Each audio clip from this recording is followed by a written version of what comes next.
Coming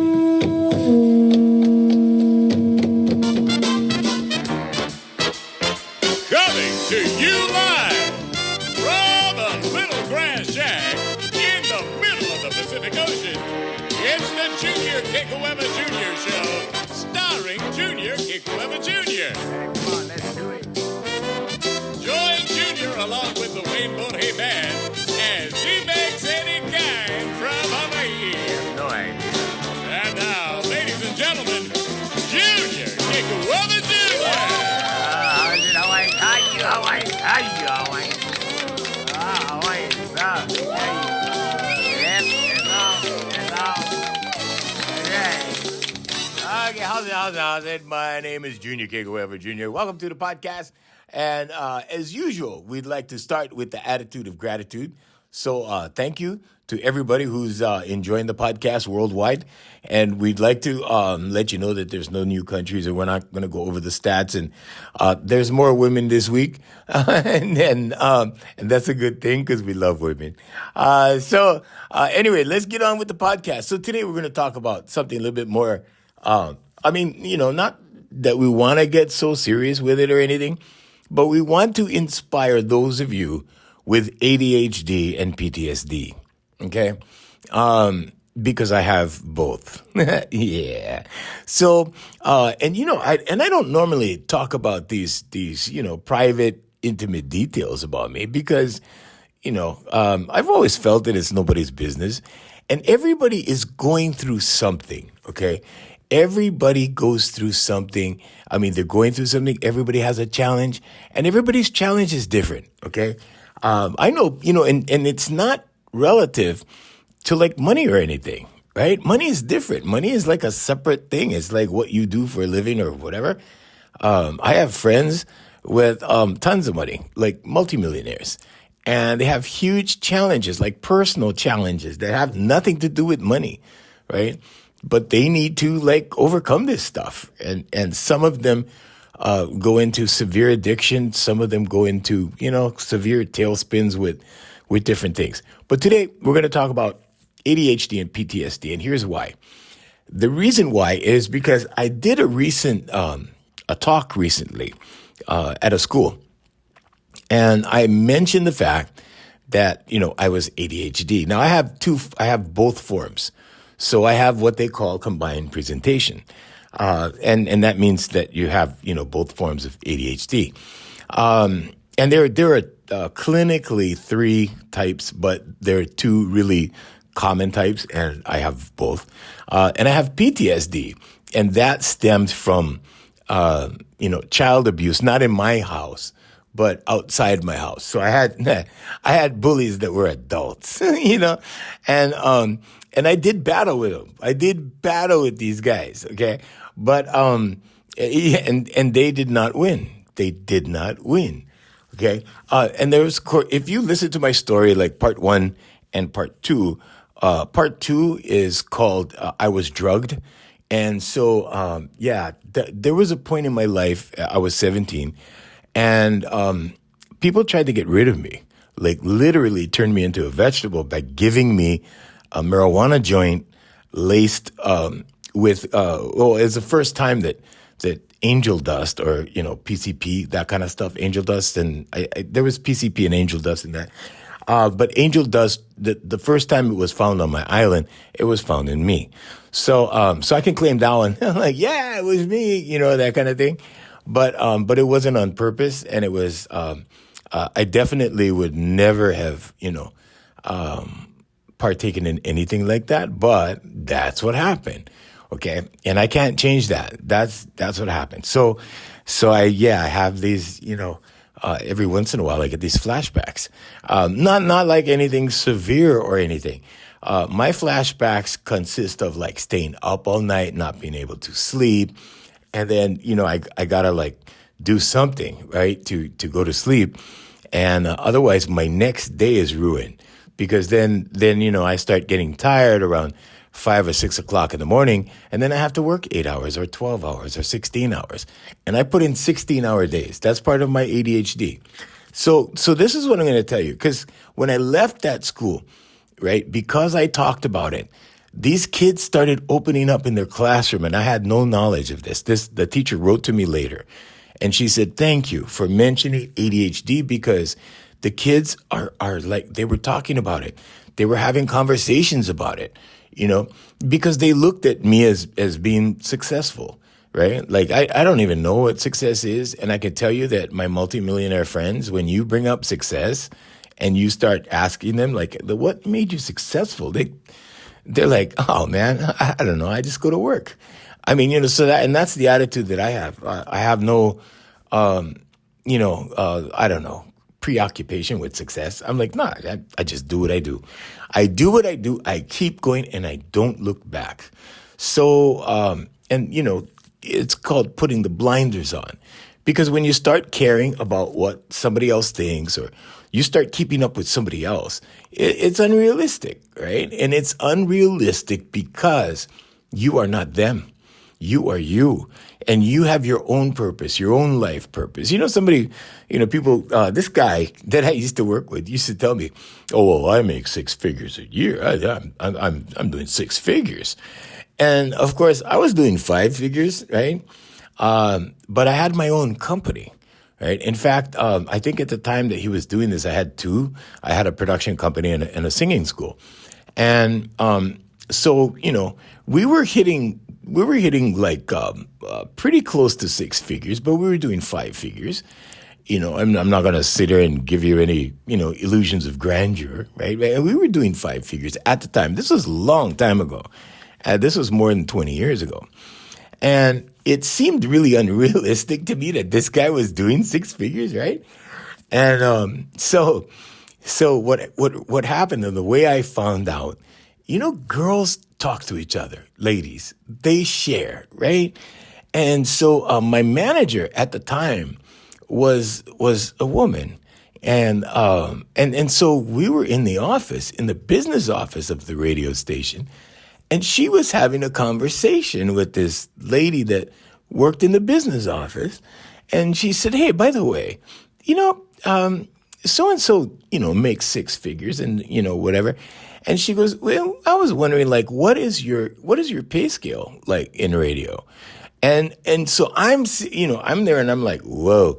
And it just so happens that my manager was a doctor. She was a PhD. And she was brilliant. I mean, this lady was brilliant. And she was asking, And so then the information came out, and the other girl looks at her, and then she looks at me, and she didn't really want to say, because, like, I was there. And she kind of shakes her head no, and she goes, "Not six figures." She goes like that. And I mean, that was good enough for me. I was like, well, that's what I thought all along. So you're going to get people like that, okay, that want to make you jealous or envious or just belittle you, okay? Now, I didn't take it as belittling, I got to admit, the first time I heard it, I was like, what? Like, what? And it kind of, it kind of, because I was, making so much less, right? But I was, my deal was in the business office. And then I thought, well, if they're paying him that, then I can raise my price on the other side. And I did. And I began doing sessions, like on-air sessions, and billing for like, I don't know, I think we were billing $1,200 or $1,500 a session a day. And we were, on the other end, right? So the guys on the on-air side had no idea what I was doing in the business office, and we kept it that way. But anyway, that's not the podcast. The podcast is living with ADHD and PTSD. Okay, because what you do for a living doesn't matter. You could be making millions of dollars a month, okay, like a month, okay, and still have these problems that plague you, because these are problems that aren't related to money at all. Okay, so it doesn't matter if you make minimum wage, if you do, I don't know, $500,000 a year, whatever. It doesn't matter. You have to deal with this. So when the kids started talking about it, and the teacher goes, "Wow, thank you for bringing it up, because the kids are talking about it," I'm like, yeah, you know what? I think more kids need to hear this. So, and adults, there's so many adults with ADHD. Now, the thing about what led to my PTSD was that ADHD wasn't discovered yet when I was a kid. Okay, so I was very young, right? I think when I started they tried to diagnose me when I was like 5, I think. And it was a very, I want to say, I don't want to go into all the little, scrawny details and stuff. I have no victim mentality or anything. I'm not like living in the past kind of thing. But if it can serve for some kind of reference for somebody, and somebody listened to this podcast, and go, yeah, that's me. Yeah, that happened to me. Yeah, whatever. And I'm going to tell you how to deal with this stuff. Because I don't take medicine for ADHD at all. I mean, and I'm going to tell you, like, it is a blessing and a curse. Okay, now I couldn't come out with this years and years ago, like when I got popular or anything like that. I had to wait. And the reason why I had to wait is because there are a lot of prejudiced people out there, okay, that when you say you have ADHD, they're not going to hire you. They're not going to include you. They're not going to make you a part of the fold, so to speak, right? But anyway, yeah. So sometimes you just got to keep a secret, Sometimes you just have to play your cards close to your chest. And sometimes you just have to move forward no matter what, because you don't have a choice. Okay? Now, here's the thing about the PTSD and how that came along or came about. So when I was like, 4, they kind of noticed, like, this one is different. That this kid is different. Like, and I had all these imaginary friends and stuff. I'm an only child. Okay, so I had to make my own friends. I had to invent my friends, right? My friends lived in my head.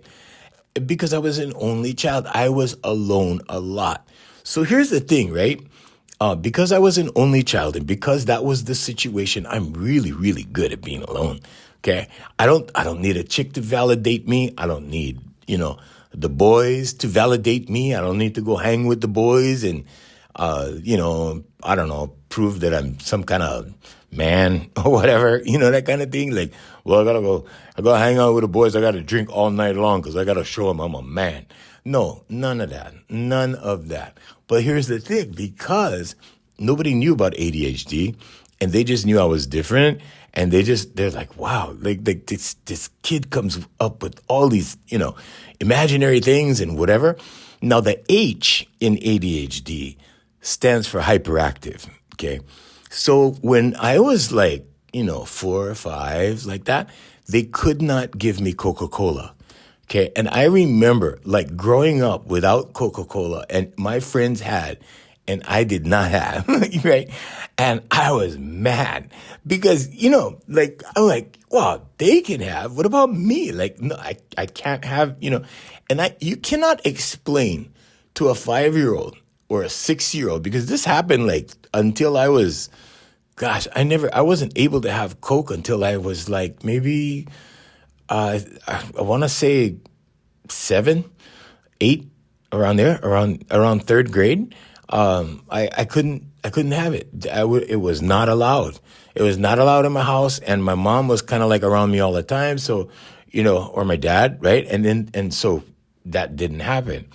But I will tell you this, okay, that as a result of not knowing, right, my medication was, the belt, sticks, like, water hose, like, I mean, it goes on and on, right? There was one time I got the baton. That was kind of different. That was a parade baton and it's metal. So, but the good news is that those metal batons are hollow. And so they kind of bent, and then, yeah.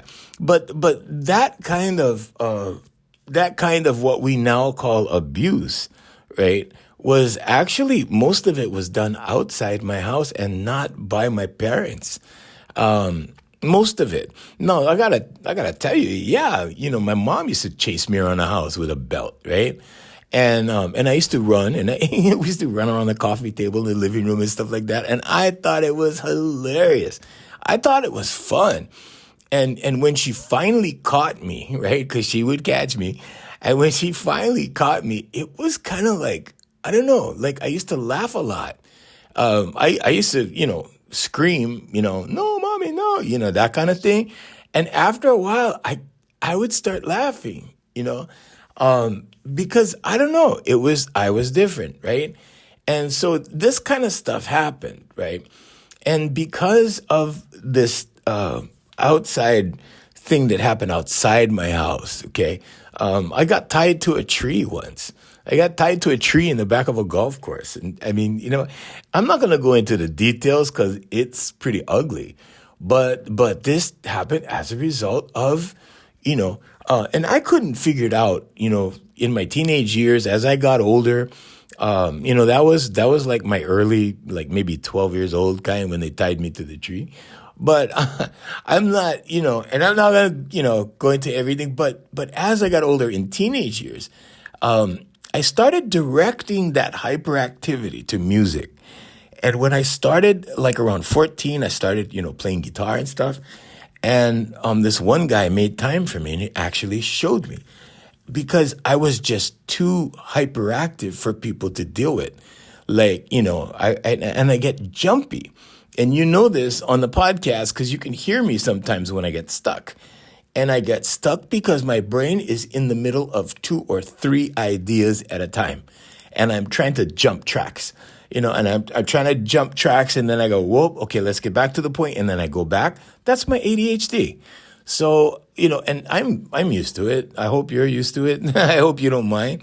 But I'm just trying to share these things because if you have a child with ADHD or if you have ADHD, you got to know you're not alone. You got to know that more and more people are being open about this and talking about this.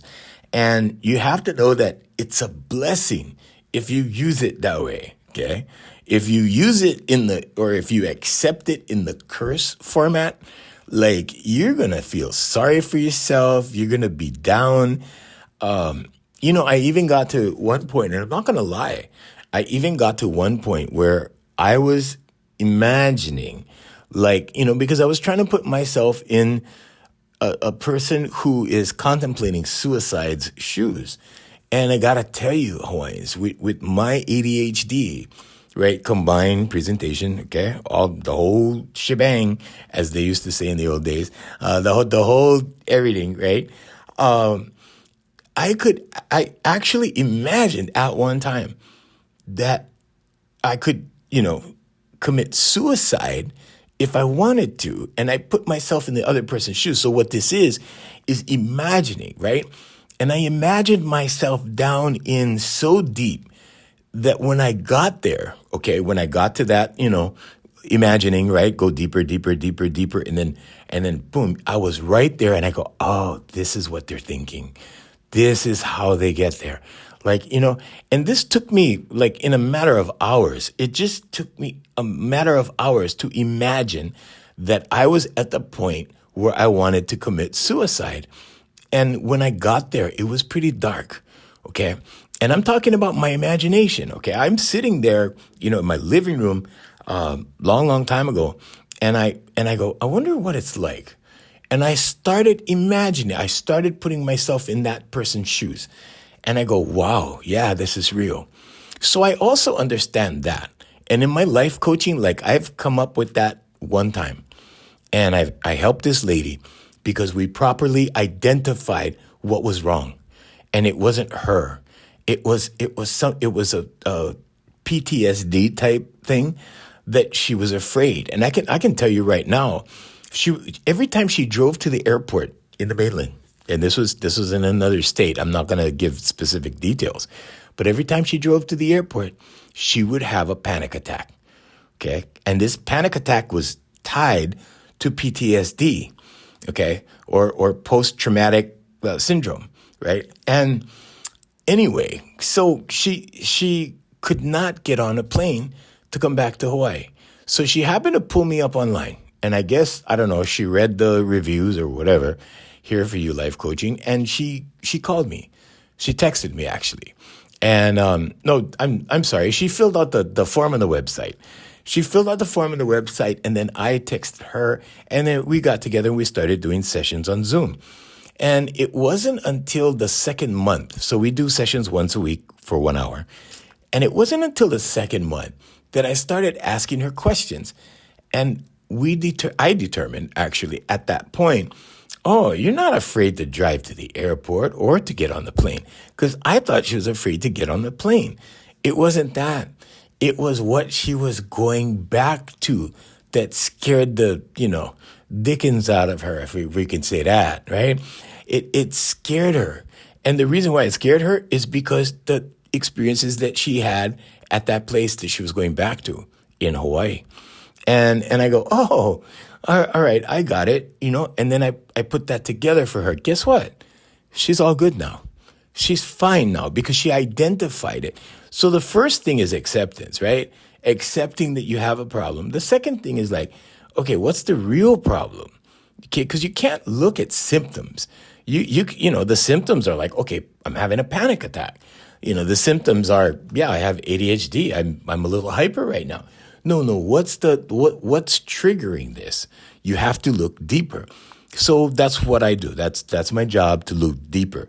But I can tell you, I went deep on my own in my head, and I go, oh, I totally get it. I totally get how these guys can, get that far down deep into, feeling like life doesn't matter anymore, and they can just go. They can just leave. They can just turn themselves off. That kind of thing. So anyway, let's get back to, something more pleasant. But I'm just telling you, I had to put myself in that situation to understand certain things, and I have never been suicidal or anything like that, but I needed to understand it. I needed to be there.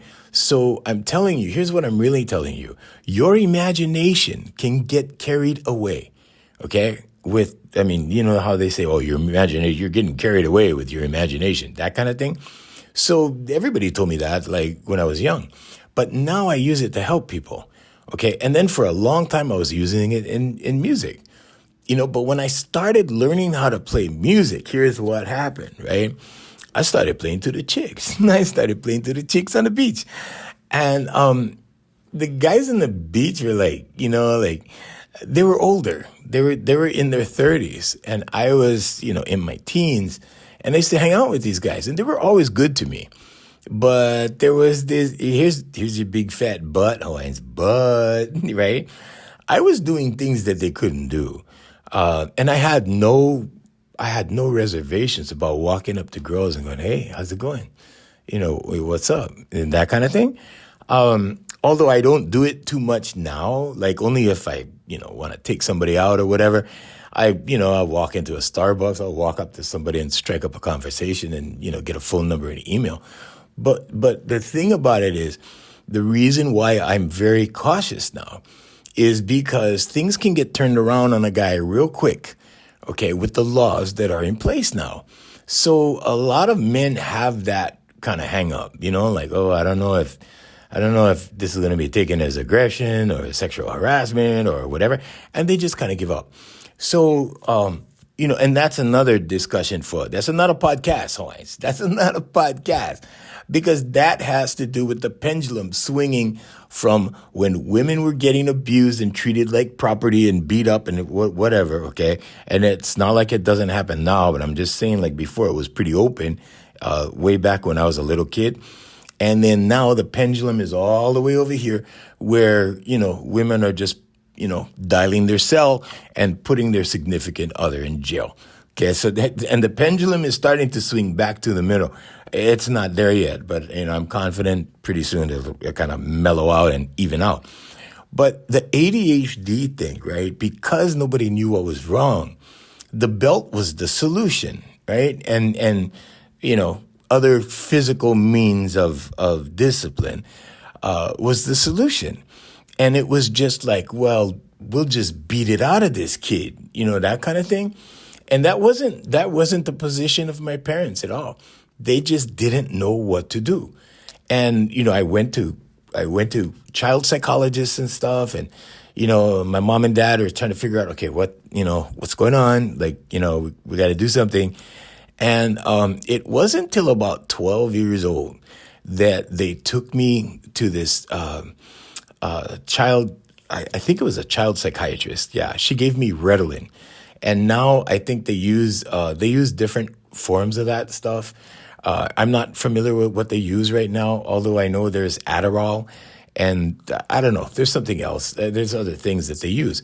But turns out that when you take, something like Ritalin, which is actually more of a stimulant, it has the opposite effect on your brain. So you're taking these stimulants, but it's kind of relaxing you and mellowing you out kind of thing. And the focus was amazing.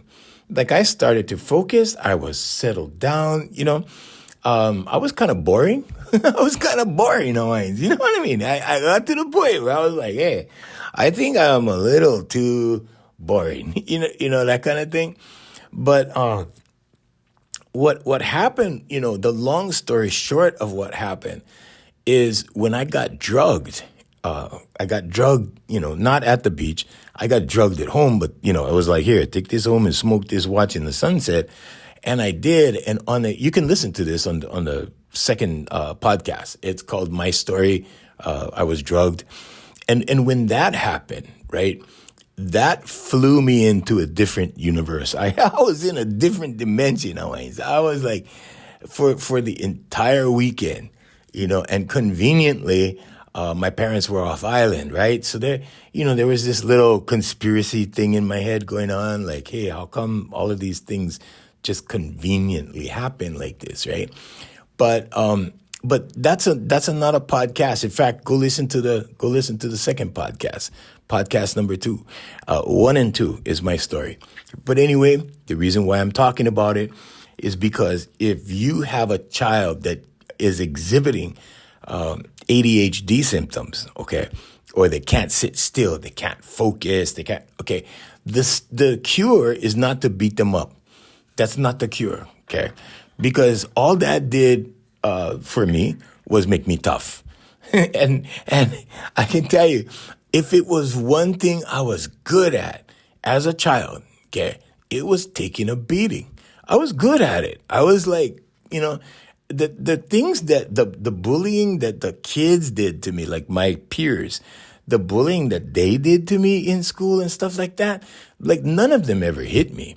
But the kind of bullying that they used to do and threatening and now I was immune to that, so I didn't really even consider that a big deal, because they didn't punch me out at school or anything like that. But there was other forms of bullying, right? Where they want your lunch money, they want this, they're trying to intimidate you in front of other people. Like, I just pushed back. Because on the side, right, like away from school, in my private life, there were these adults that were doing this, this crap to me. And I think at one point I got written off. Because it kind of felt that way. Like, and it's a really empty feeling, okay, when you get to the point where you feel by other people's actions that you don't count, okay? Now, I don't know if you've ever felt that way, but if you go down that road, okay, of bullying, of abuse, that kind of stuff, right? You're gonna get to the point where you feel like nobody cares, right? Now, to me, I had become so numb already from the abuse, right? Due to the ADHD, right? That resulted in the PTSD. Okay. Because yeah, every once in a while, when I see somebody, here's the thing that triggers me. And I'll tell you my trigger right now. I'll tell you my biggest trigger. When I see a little kid being bullied, when I see children being bullied, or when I see guys in the shopping center swearing at their kids, right? Calling their kids an effing whatever, blank, blank, blank, right? We keep the podcast clean, Hawaiians. But you see, That's my biggest trigger. Something happens right down here in my nao. Okay, for you people outside of Hawaii, and that's the majority of my audience. It's my abs. Right down in your stomach when you get that feeling in the pit of your stomach, and you go ooh, like that kind of feeling, right? Like you wanna punch somebody, or like you wanna you wanna do something, right? And when I see little children being treated like that, it takes me back. It takes me back to like, yeah, that happened to me. And I look at these little kids and I have to turn away. And I have to, it's not my business. Okay. That family or whatever is going on with them is not my business. And I have to turn away and look and get distracted into something else, or purposely focus on something else, because I get angry inside. Okay. And I get angry inside because it's like, yeah, hashtag me too kind of thing, right? It's like hashtag I feel you, little kid, and I look at these little kids and they're lost, and here's what's happening now. When you treat little kids like this, or if you see little kids that are being treated like this, or if you know families that do this, that swear at their kids, because there's a lot of them, okay? Yeah, you should talk to your friends. And you should tell your friends, hey, really shouldn't talk to a child like that. Because you know what that's going to do? That's going to cause issues in those kids when they get to be adults. And you know what? This is going to be generational. It's going to be passed down. Boom, boom, boom, boom, down the family line. And that's why you have a major section of this kind of, at that level or that vibration of population in prison. Okay? And that's where they're going to go. And that's the service that you're doing to them. Okay, you're putting them on that road, because that lower vibration only has two destinations. The first one is prison. After that, it's the graveyard. That's it. Okay, or scattering ashes, whatever. Right? But I'm just saying, like, yeah, that's my biggest trigger when I see kids being abused by adults, because that's what happened to me. And yeah, the bullying from kids my age, I never really thought of it in a traumatic way or anything. Number one, because I was kind of numb from the adults that was doing it. And then number two, right, they were my age. They were my, so I could handle that. If I punch them back, I punch them back, or whatever. If they hit me, I hit them back. But the majority of them never hit me. My classmates never treated me like that. My classmates, they were verbal. Everybody was verbal. Who was calling everybody a son of a, whatever. We were always like that. And I come from a pretty tough place. It's not like it is now. Okay.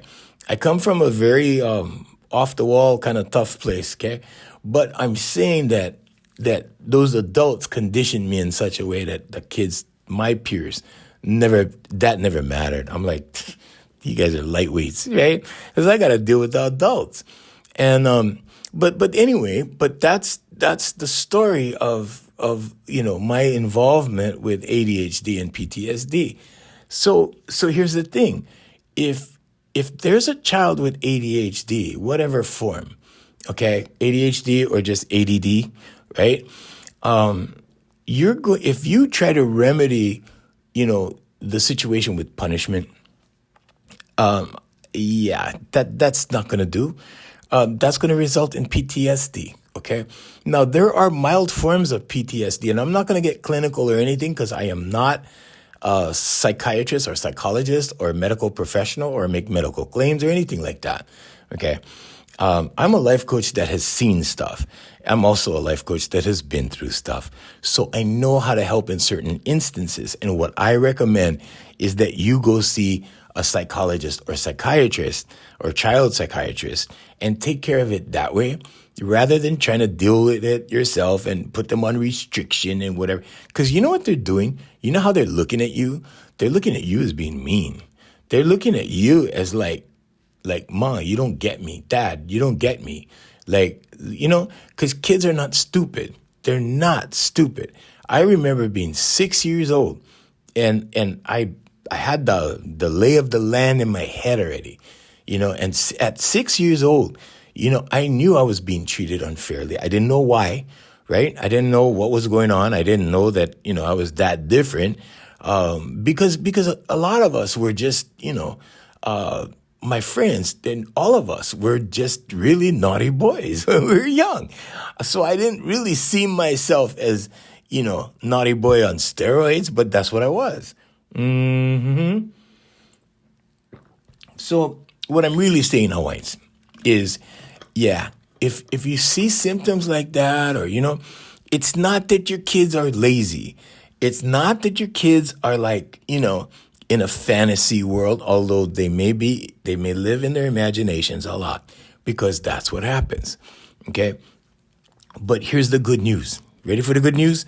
All right. So, because I have this overactive brain, because my brain needs a job all the time, I'm always working.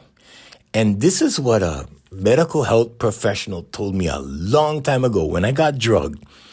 There were a series of hospitalizations I had to go through because they were trying to figure out. I had this one doctor giving me all kinds of different stuff, right? And he would take me over here on the left, then the next month he would take me here on the right, and okay, try this. Oh, that never worked. Okay, try these blue ones. And that one never. Okay, try these capsules. Okay, and I was like, whoa! It was a journey, Hawaiians. It was a journey. But during one of these hospitalizations, because what happened was I was misdiagnosed.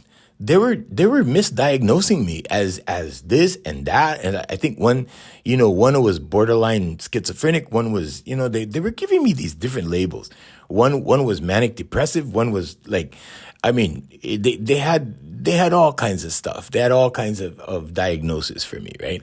The problem with the schizophrenic stuff is I didn't really qualify for full-on schizophrenia. And the problem with the manic depressive part was that I never got depressed, And so anyway, long story short, without going too deep on this stuff, there was a nurse, God bless her. And she told me, you know what?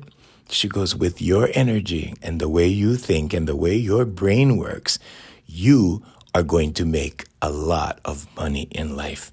All you have to do is apply your energy to something productive. She goes, you can outlast the average human being. And okay, so the drive, the energy, that kind of thing, the hyper, the H in the ADHD, okay, that's what drives me. And I know it can be overbearing with people. And so I'm constantly having to, pull the bridle kind of thing, right? Like slow down. Okay, take them easy. You're giving them too much information. You're like in a conversation. I will elaborate and go into this, that, and the other. And pretty soon, I got to go, oh, easy, boy, easy, hold back. Because a person can only process so much, right? And sometimes with my talks that even I give my clients, because I want to draw the correct picture in their minds. I want to give them the correct facts. I want to give them the correct, information and stuff. And sometimes in that process, in laying it all out, because I teach in the way that, I teach my adults in the way that I teach my 5-year-olds, okay? I explain everything out. And in that process, sometimes there's like overload and I can see it, right? And I got to remind myself, whoa, wait, easy, boo, slow down, right? Slow down. And then, but it's like that. But that's my ADHD, okay? Now, I used to say that's my disability. I used to say that years and years and years ago, right? And the guys I work with, they had all their own labels, right? They had different names that they called me. And did I care? No, I did not give a rip. I did not care. I plowed forward. I just like, okay, next, next thing, right? Next day, next show, whatever. I didn't really take it into consideration. But I can tell you that the people at my live shows really appreciated my ADHD because I made them laugh. And if it's the number one thing I love to do, I miss doing it right now because I'm retired from entertainment. I miss making people laugh. I love being the clown. I love being the comedian. I love being and I'm not the kind of comedian that you see most commonly. I'm not the stand-up comedian, although sometimes I do a little bit of it. But I'm more of the guy that walks into the ballroom and starts working the room, and has a joke here, a joke there, whatever. Somebody talk to me, I have a joke for it. I make up a joke for it on the spot, kind of thing. That kind of thing. That's the kind of comedy I do. The other kind of comedy I do is where you cannot see me, like on radio, right? And so that's why the podcast is like this. The podcast is like this because then I'm forced to draw pictures in your head instead of, something you can see on a screen and you go, oh, okay, that's because the eyes will distract you into that. And your imagination doesn't have to work because, well, now you see an image. Now you're watching a podcast. You're watching two people talk or one person talk or whatever. If you don't have that, if you just have the icon like you're looking at now, right? If you're on YouTube or if you have the icon, because you're listening on Spotify or wherever you're listening, right? You have to start imagining with me. And my job is to paint the picture with words so that you get the right idea. You see, that's kind of been my specialty. So when I was on the radio and I used to make people laugh, it was because I chose different words. Okay. So let's say, for example, I'll give you an example. Okay. Let's say you're talking about, somebody hitting something. Okay. Now, if I said, yeah, brother was hitting him. Okay. That's one, right? What if I said this? Oh, brother was tapping him. Okay. Right. What about this? Oh, brother was plowing him. You see the pictures? You see? I was really good at choosing the right words for the effect, and everything I did was on purpose. So if you were listening to me on the radio, I don't know if there's people old enough, but if you were old enough to hear me on the radio and the kind of insanity that came out of my brain, right? Just know that the words that I selected on purpose to give effect. And we did that. Now there's some words that, of course, we can't use anymore, not even on the podcast, and I don't use it. But I'm just saying, like that's what I did, and that's where the ADHD helps. So if you have a child with ADHD, they're probably really, really good at one thing. There's that one thing that they're gifted in. There's that one thing that they love, right? Now, if it's video games, just let them go with it. Let them run with it. Go buy them the best video game computer. Just let them run with it. Because if you have ADHD, you're not going to be limited to the video game. Trust me. Okay? He'll end up either designing games or he'll end up, hosting tournaments or whatever it is. And it will make money. Okay? But you have to allow some freedom there. Okay, and this is one thing that I gotta thank my parents for. After I left the house, right? When I was in the house, it was a different story, right? I had to conform. I had to adhere to rules and, everything that normally we have to do, right, as children. But as soon as I left the house, I always wanted that kind of hands-on parents, the kind that check up on me, call me up, that kind of thing. That doesn't happen. And I never really truly appreciated this, right? Because I thought, wow, my friends' parents, they call. In fact, my friend's mom, right, bugs them all the time. Like bugs, they calling them all the time, that kind of thing. And, my mom never did that, right? And then I got it one day. And this is, I don't know, 20 some odd years ago, and I got it. I'm like, wow, she's just allowing me to do my own thing. She's allowing my life to unfold. She's allowing my life path to work. And all she knows is one day I will find what works. One day I will find that, that path. One day I will find, and you know what? It's been several things. The entertainment was one thing. Okay. The radio was one thing. If you want to group the radio and singing and all of that and my albums and if you want to group all of that into one thing, okay. Entertainment was one thing. Okay. But there was also my consultant company. There was also, my singing school, which is education. It's a little bit different. You're not entertaining kids over there. You're teaching them how to entertain. So it's a different thing, right? My record company, AFMHawaiiMusic.com. Look it up. Go check, vmacconsultants.com. Go check it out.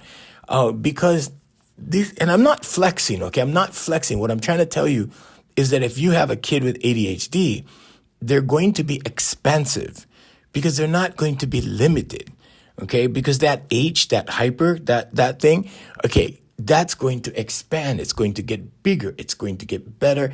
It's going to get more refined as they get older okay, now here's your condition. If they apply themselves to like, okay, I'm going to do XYZ, that, you know what I'm saying? And in my case, it was like, well, I want to experience that. I want to experience this. I want to experience that, and then I want to experience, women because I love women, right? And I'm not gonna downplay it. I love women, right? And they love me. Chicks dig me, right? And so I'm like, oh, date that one, date that one, date that one, date that. I mean, over the years, it's like, and there's nothing wrong with that, okay? Now, if you're taking advantage of this one, or you're beating that one up, or you're doing something wrong, whatever, then it's wrong, and then you're wrong, and you need to stop it, right? But in my case, right, I love these. I still talk to my exes, right? Still do favors for them, whatever they need. But okay, what do you get on phone bill? All right, here you go. I mean, whatever, okay. But I'm saying that if you direct your energy, and then at one point it was like, okay, after I started my production company, right? And then I got the idea like, okay, let's do a singing school, right? Now, after that, that's the other companies followed that, and after a while, it was like, let's build a family of service companies in service to others, because that's where, I learned that. I learned that that's where you make the money. Okay, when you do things for yourself, when you do, and I don't mean selfish, I just mean self. Like, you go to work, you work for a corporation, you make a paycheck, that's for you, okay? But if you have a service company, whatever service you provide to people, okay? So, medical professionals they provide service to people, right? So if you're a counselor or whatever, you're providing a service to people, And so as a life coach, I provide service to people. I add value to people's lives. I change lives, turn them around, whatever, spin them around, point them in the better direction, whatever you want to call it. But that's what I do. Okay. And with my entertainment, yeah, that was it does serve other people, but it was more serving my ego. It was more serving me because that's what I wanted to do. That was a goal. So most of the things that you see me do were goals that I had when I was like 12. The entertainment goal I had, like, I think before 12, I started at 5 singing on riverboats on Kauai. And, it just kind of went from there, right? When I asked my mom, I said, how old was I when I started singing? She said 3. But I never did anything, till I was 5. And then I started making money with that. I mean, people were, giving silver dollars and half dollars. That's how long ago it was when I was 5, right? But I'm just saying, if you allow your child or point them in the direction and enable them, give them what they're gravitating towards. If one of your kids is gravitating towards, I don't know, engineering, and he's putting together Legos and he's doing, that kind of, enable that. Go ahead, give them that. Now, I understand if you can't, give it in the right amount with the right thing, some people can't afford that, okay? But what you do is you morally support them. You go, yeah, boy, go get them. Yeah, girl, you go, and get behind them. And you will see that they will start to do stuff. I have a lot of parents that come to me and they go, my child this, my child that, whatever. And they bring them to singing. They bring them to the singing school because, they want them to do something constructive. Well, at the singing school, they develop the confidence, right? And I'm talking about Voice Master Vocal Development. Just go to voicemaster.org. That's the website. Cheap plug. But they get confident. And then what happens? Well, then they hit their authentic self. And when their authentic self starts coming out, they naturally gravitate to their life path. So if they were put on earth to, rescue puppies or help with animals, that's what they're going to do. and they're going to gravitate to that. And then you support that. If you can't support it monetarily, hey, of course, everybody understands that. Then support them morally. Tell them what they're doing is a good thing. Support them and go, yeah, as soon as we get some extra money, we'll do, whatever, XYZ, whatever, and support it. Okay. Now, if you have a child with PTSD, they've been through a lot. Okay.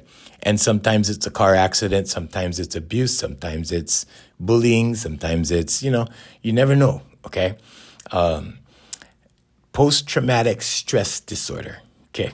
Anything with extreme stress can break a human being. Okay. If they've been through extreme stress due to whatever situation, and they have those triggers that just kind of grab them and they can't help it, they just react like that, then yeah, you need a medical professional and go talk to them. If after you do that and you see the medical professional first and they say, well, they should do this, whatever, bring them to me. I know exactly what to do with them. Okay. I want to say this correctly. I can't say treat because I'm not a medical professional, but I have helped, let's say it that way. I have helped many, many military people, okay? People that got out of the military and people that are actively in the military diminish the PTSD that they have, okay? Because all you got to do is have that one experience, right? Where you're taking orders, because you're an order taker if you're in the military, and you got to go in and clean out a village or something, and you have that in your head for the rest of your life kind of thing. You go on a tour and you do some missions that you're not exactly proud of, and you come back with it, and you're holding all this stuff inside. You need to know that you need to get it out. And the human voice is the fastest way. The very, very fastest way.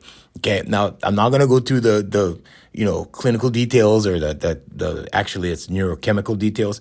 I'm not going to go through the neurochemical details and stuff and get real specific, but it activates some neurotransmitters in your head, okay, that produce hormones that start to calm you down, that start to level the playing field.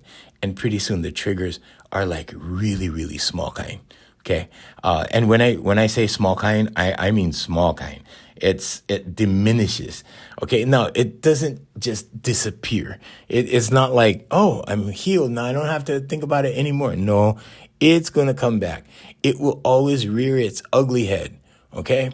But instead of popping up in a big way, it might little, boop, just come up like that. You know what? It's small kind, right? And you can push it down easy. Okay. But the trick is to push it down easy. Okay. And not struggle with it and not, be like, oh man, I can't deal with this. I can't deal with it. I had people like that where they come to me and they're, oh man, I can't deal with this anymore, man. I don't know what I'm going to do. And that's where you have people thinking about giving up. And that's where you have people thinking about, wow, I can't deal with this anymore. That kind of thing. So yeah, if that's you, if you have that kind of issue, I can help in a huge way. Okay. And all you got to do is get a hold of me. Go to the website. It's, you can write to me from, anywhere, but actually you can go to hereforyoulifecoaching.com. I say anywhere because if you put my name in Google, you'll get a whole bunch of stuff. My contact numbers will come up. You could text me at 808-375-6378 right there. Boom. You can dial our 800 line is 888-683-8863.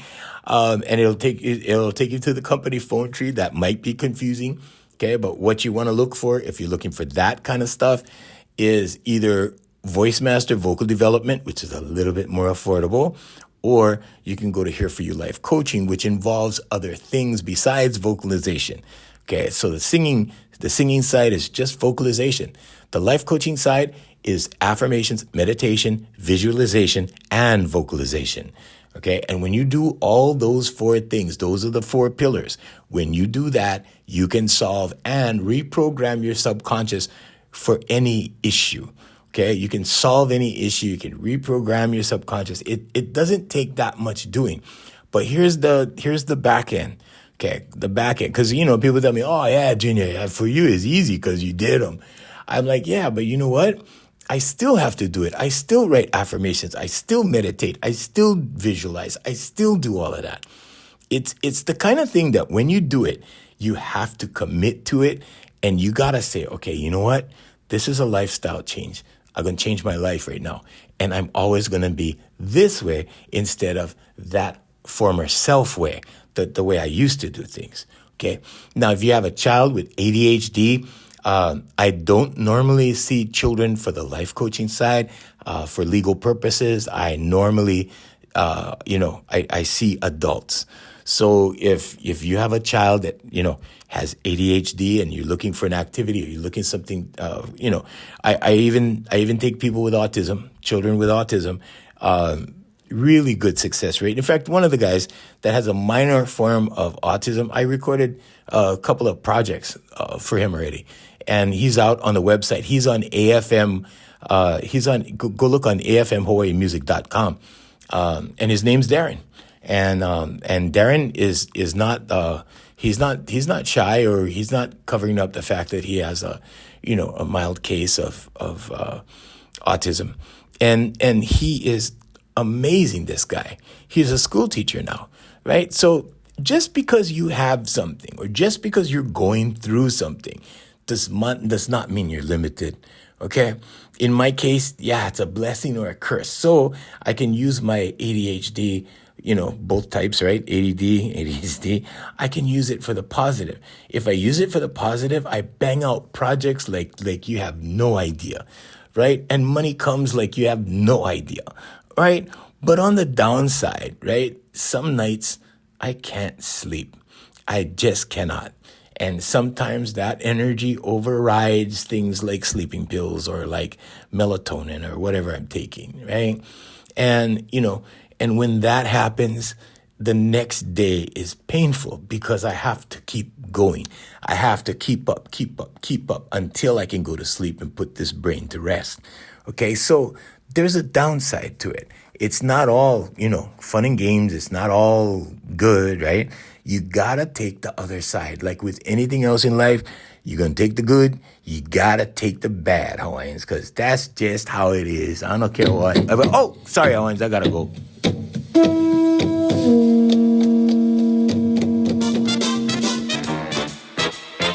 Coming to you live. Hey, what is it? Hey, change the track. What?